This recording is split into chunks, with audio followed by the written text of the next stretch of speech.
We welcome His Excellency the President. I thank you, Your Excellency. Thank you very much. Let's take our seats.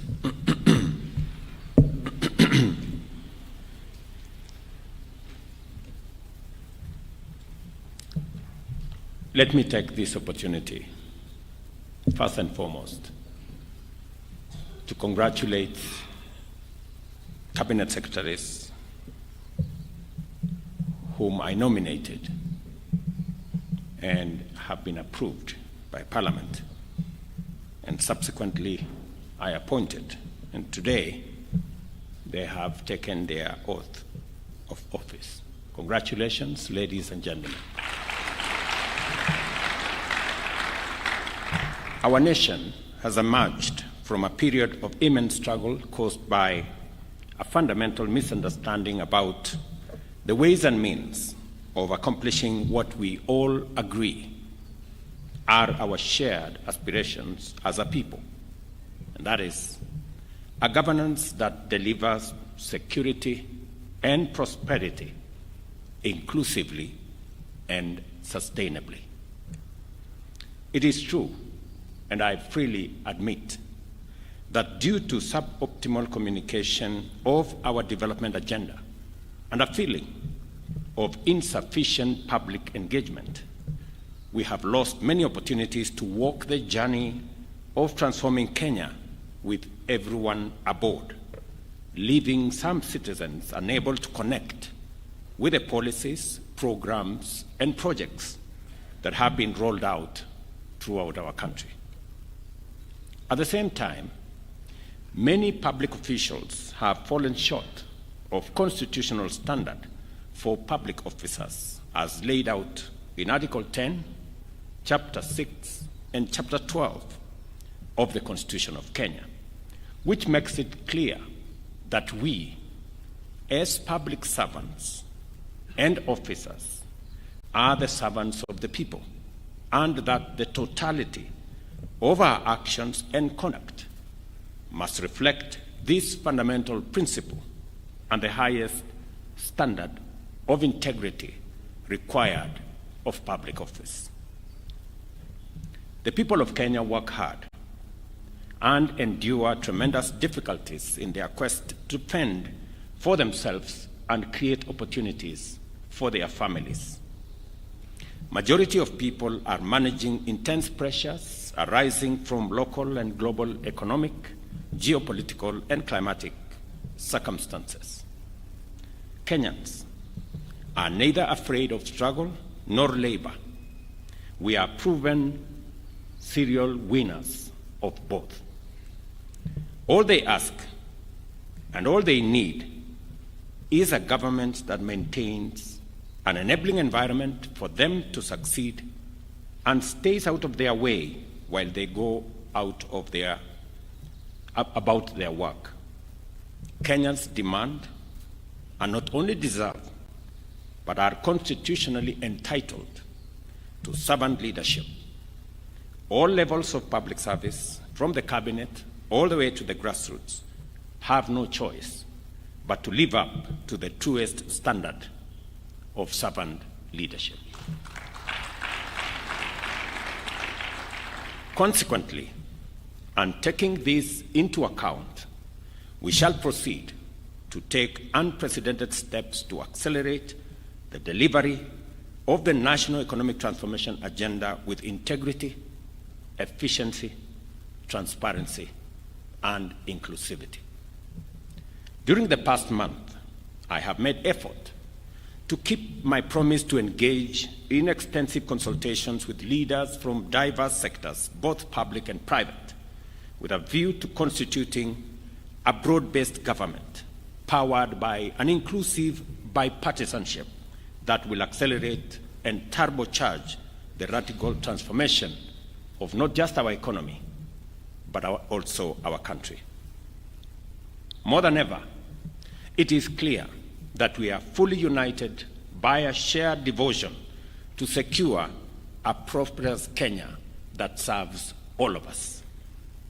For this reason, I am persuaded that this moment in the life of our nation calls on us to build a strong team of rivals to give our transformation agenda the best chance of success and to enhance inclusivity in our national development. With the formation of this broad-based government that brings together former political rivals into one selfless patriotic team, we will unlock the potential of our country that has long been denied us by factional and sectarian competition. Our potential as a nation and the attainment of that potential have often been undermined by divisions arising from political competition. Where Kenya is today, while competition is healthy and good, there is a moment where the interest of a nation is greater than the interest of a political formation. This is such a moment, and it is the reason why I have reached out across the aisle to bring on board the knowledge, expertise, and experience of deserving Kenyans, though belonging to a different political formation.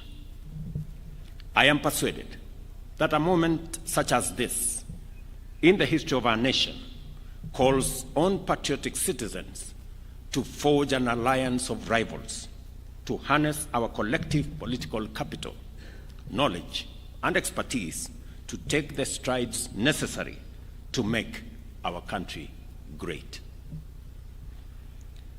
With profound gratitude, I commend the leaders and citizens from all walks of life who reached out, participated in, and otherwise supported the consultations, not only for the patriotism which inspired them to place Kenya before their personal, sectarian, or partisan agenda, but also for invoking the spirit of bipartisan dialogue, which has never failed to reconcile bitter rivals and unite fierce competitors in navigating critical junctures throughout the history of our nation.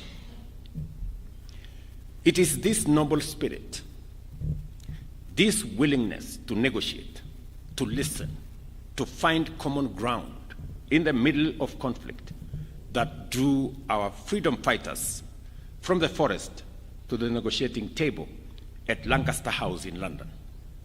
It is also this wonderful gift that brought together the agitators of the second liberation from the streets to the inter-parties parliamentary group dialogue, and thereafter to the Bomas of Kenya, where our constitutional history was properly written.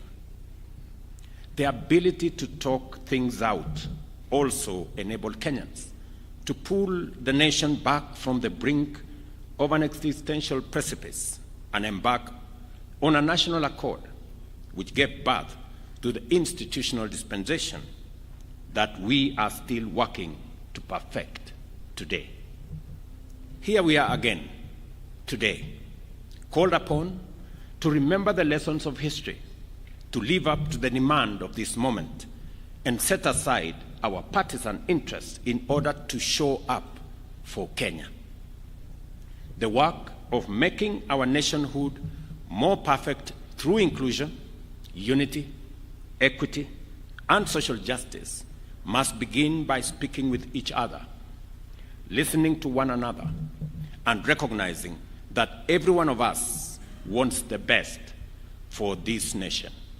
And all of us have a part to play in making Kenya great.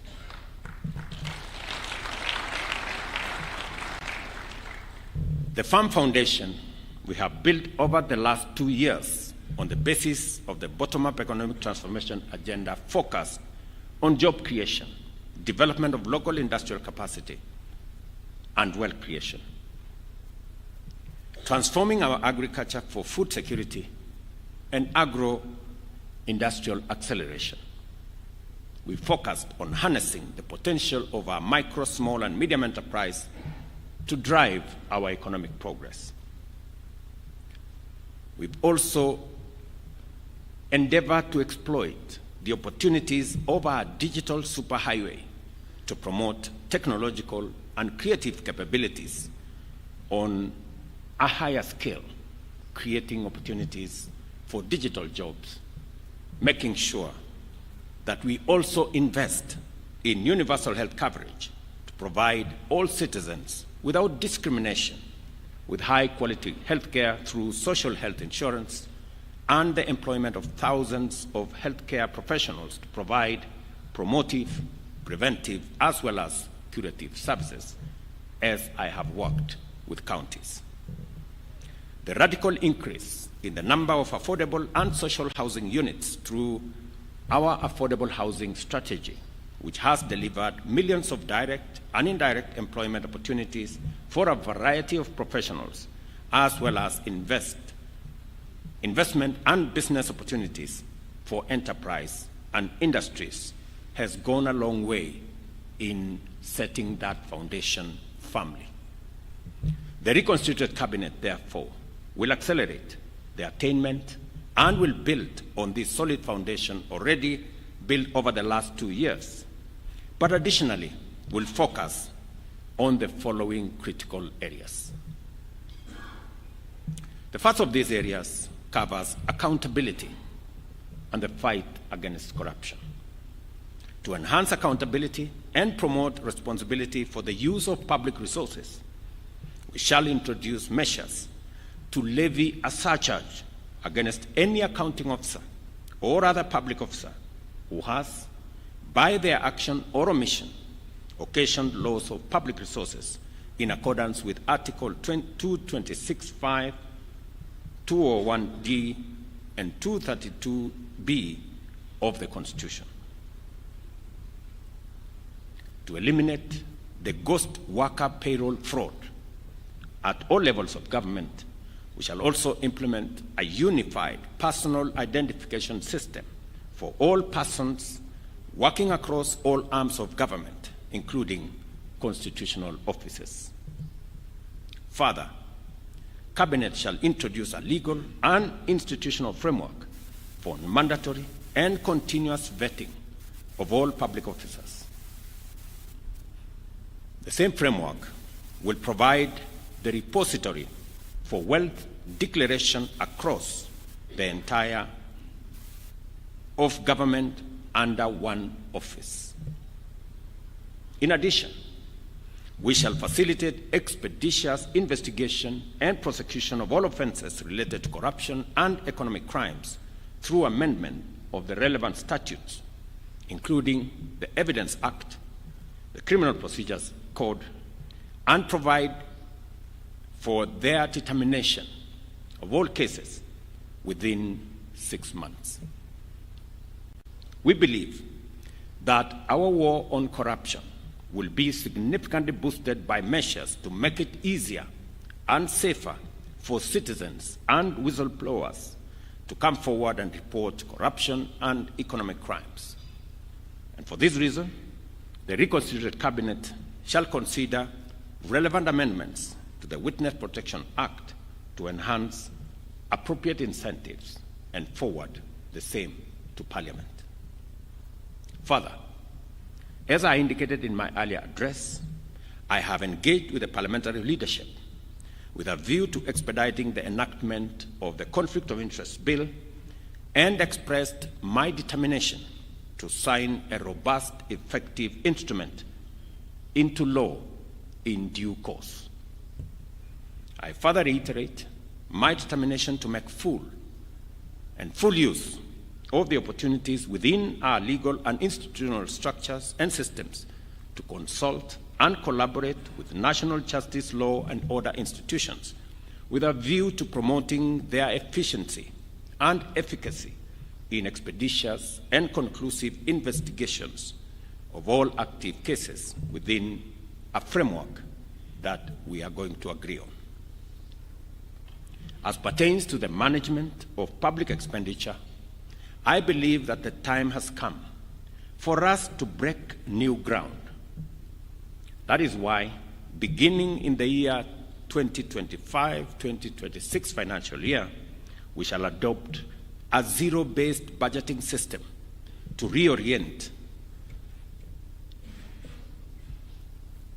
budgeting and expenditure frameworks of government. Similarly, we shall exploit the power of information and communication technology to radically diminish opportunities for corruption, conflict of interest, and abuse of office by digitizing procurement and making it open and transparent. Likewise, we shall initiate a framework to make VAT refund processes open, transparent, and accountable, because the immense savings out of this expenditure of public funds will finance investment in productive and transformative economic projects. The reconstituted cabinet will also collaborate with Parliament to develop legislative measures to promote local manufacturing, value addition, and job creation by restricting the importation of those products that can be competitively produced by our domestic industrial capacity. We stand at the beginning of a new chapter of our country's governance and development. The women and men who have been appointed to serve the nation in the reconstituted cabinet have today embarked on a mission that cannot and must not fail. The people of Kenya have made their expectations known in bold terms. They have also made their intolerance for failure, inefficiency, corruption, and ineptitude equally clear. As champions of the nation's development agenda, you will be team players, servants. Let me repeat that. You will be team players, servant leaders, faithful trustees, and effective stewards of the people's interest and dependable custodians of their resources.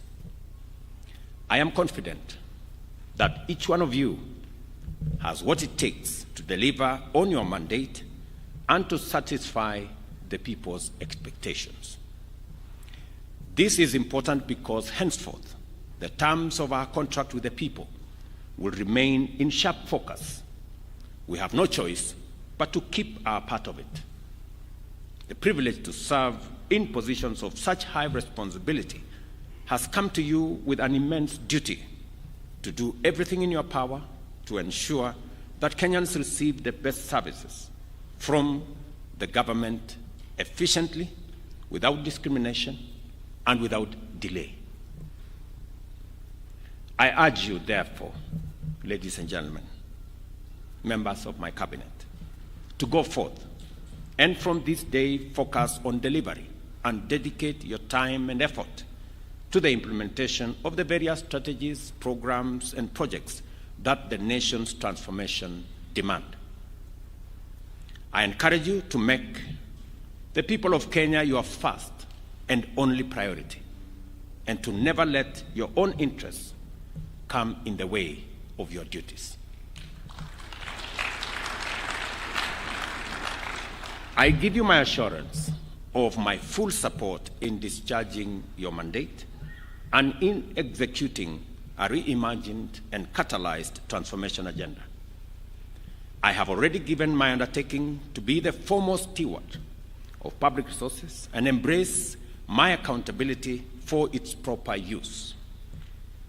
Therefore, it is important to make it clear that my support for you ends if it conflicts with my accountability to the people of Kenya.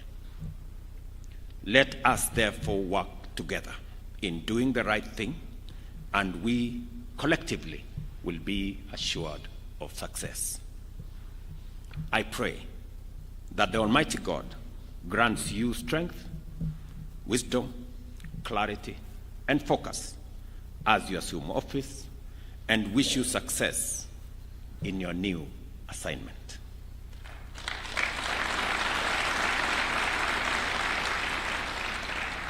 I ask citizens of our great nation, to give a chance to these great men and women,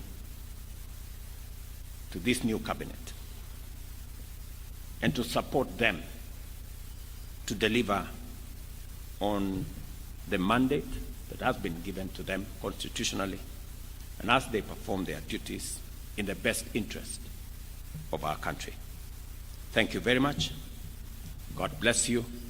God bless our great country, Kenya. Asanteni sana.